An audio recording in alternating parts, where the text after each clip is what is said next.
श्रोताओं, एक personal experience इस एपिसोड के माध्यम से आपसे शेयर करने जा रहा हूं।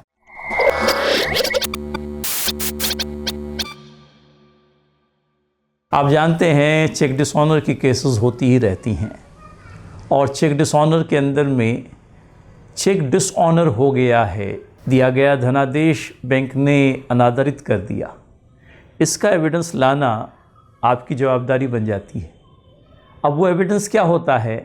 जब आप बैंक में अपनी बैंक में चेक को प्रेजेंट करते हैं इनकैशमेंट के लिए, और अगर समझ लीजिए जिस व्यक्ति ने चेक जारी किया है, हमारे यहाँ उसे ड्रॉअर कहते हैं, ड्रॉअर के अकाउंट के अंदर में एडिक्वेट अमाउंट नहीं है आपके चेक को ऑनर करने के लिए, इनकैश करने के लिए, तब आपका चेक जो है बाउंस हो जाता है, अनादरित कर दिया जाता है और आपकी बैंक आपको एक स्लिप जारी करती है जिसे हमारे यहाँ डिसऑनर मेमो कहा जाता है।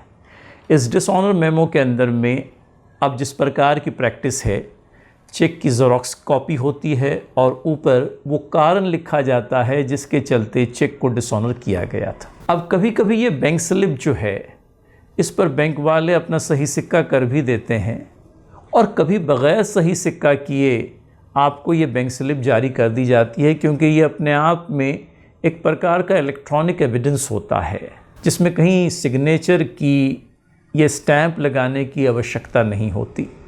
अगर सही और सिक्का हो जाए तो फिर तो कोई प्रॉब्लम नहीं, लेकिन अगर सही सिक्का नहीं रहा तब फिर दुनिया भर के प्रॉब्लम्स जो हैं वो क्रॉप अप हो जाते हैं।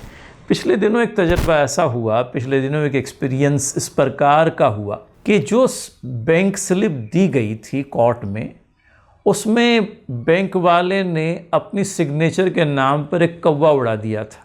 आप जानते हैं कभी कभी सिग्नेचर करने के लिए सिग्नेचर तो नहीं की जाती, बस पेन से कुछ तो निशान बना दिया जाता है। अब कोर्ट ने हमसे ये पूछा कि भाई ये डिसऑनर मेमो अगर है तो इस पर बैंक का सही सिक्का कहाँ है? हमने कहा ये जो निशान पड़ा हुआ है यही सिग्नेचर है। तो इसको हम सिग्नेचर कैसे समझ लें, क्योंकि इसमें किसी व्यक्ति ने अपनी सिग्नेचर की है, कहीं पता नहीं चल पाता है, सिर्फ एक निशान जैसा बना दिया गया है। बम्बई हाई कोर्ट का एक फ़ैसला है जिसका साइटेशन इस वक्त आप स्क्रीन पर देख रहे हैं। जस्टिस मनीष पितले हैं और मालूम पड़ता है इसी साइटेशन को बम्बई हाई कोर्ट में बाद में एक और जजमेंट में भी फॉलो किया गया था और आरोपी सिर्फ इस कारण पर एक्विट कर दिया गया, छोड़ दिया गया था कि उसने चेक डिसऑनर होने का कोई एडिक्वेट एविडेंस कोर्ट के सामने नहीं लाया।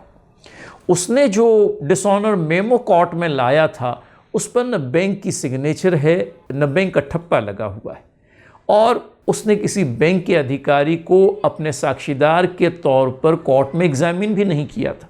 65B का सर्टिफिकेट जो इंडियन एविडेंस एक्ट के तहत अनिवार्य हुआ करता था, वो सर्टिफिकेट भी नहीं लाया गया था। इन सारी डेफिशिएंसीज के चलते कोर्ट इस नतीजे पर पहुंचा कि चेक डिसऑनर का कोई भी पुरावा कोर्ट के सामने नहीं आया है, और डिसऑनर होने का जब कोई एविडेंस कोर्ट के सामने नहीं आया तब कोर्ट ने आरोपी को एक्विट कर दिया।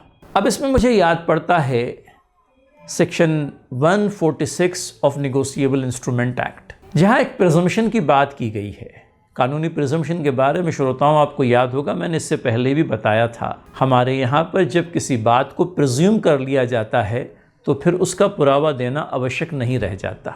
बैंक स्लिप और cheque return memo is considered to be the evidence of the fact that the cheque has been dishonoured. लेकिन कहीं 146 में इस प्रकार की बात पढ़ने में आती है कि चेक डिसऑनर मेमो के ऊपर although the words signature, stamp, etc.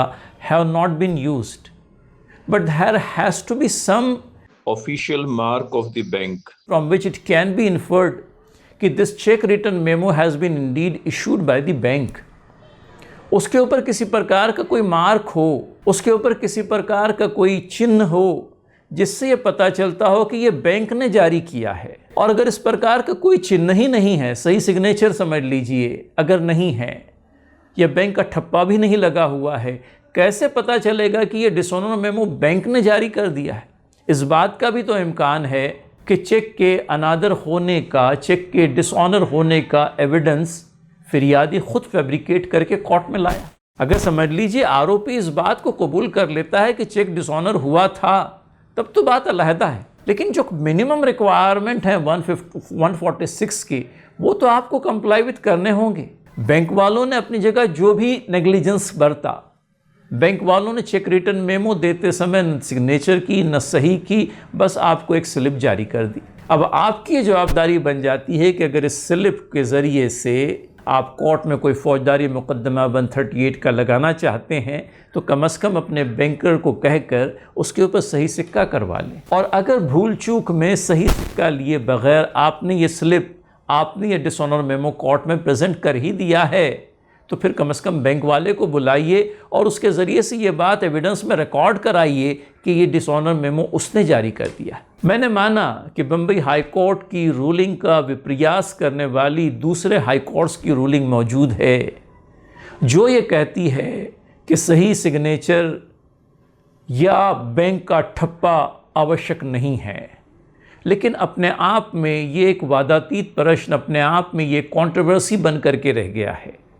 और चूँकि हमारी trial court Bombay high court की सबऑर्डिनेट कोर्ट है, इसके लिए बम्बई हाई कोर्ट जो भी फैसला देगा, सबऑर्डिनेट कोर्ट पर उस फैसले का बंधन आ जाता है। उसी फैसले को चल करके सबऑर्डिनेट कोर्ट्स ने अपने उन मामलों को न्यायान्वित करना है जो उनके यहाँ पर दाखिल हुए हैं। तो कभी कभी बड़े ही यूँ कह लीजिए कि कड़वे तजर्बे हैं, तल्ख एक्सपीरियंसेस हैं जो सुनने के लिए मिलते हैं। अक्लमंद वो है जो अपनी गलती को पहचान कर फ़ौरन उस गलती को सही करने का कोई प्रयत्न कर दे। तो होशमंद रहिए, सतर्क रहिए। नेगोशिएबल इंस्ट्रूमेंट एक्ट का मैटर हमने माना कि आरोपी के लिए कोई अच्छा सा डिफेंस उपलब्ध नहीं होता, लेकिन आपकी गलतियों पर उसकी निगाह होती है और आपकी गलतियों पर कैपिटलाइज करते हुए वो फौजदारी मामले से निकलने का प्रयत्न करता रहता है। तो परिपूर्ण रहिए।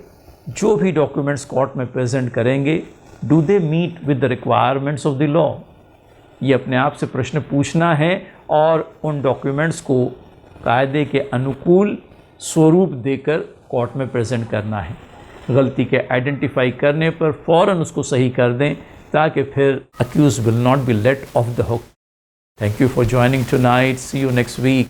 और इसी तरह से हमें प्रोत्साहित करते रहिए ताकि हम अगले एपिसोड्स के अंदर में भी पूरे जोश और खरोश के साथ में आपसे जुड़े रहें। धन्यवाद।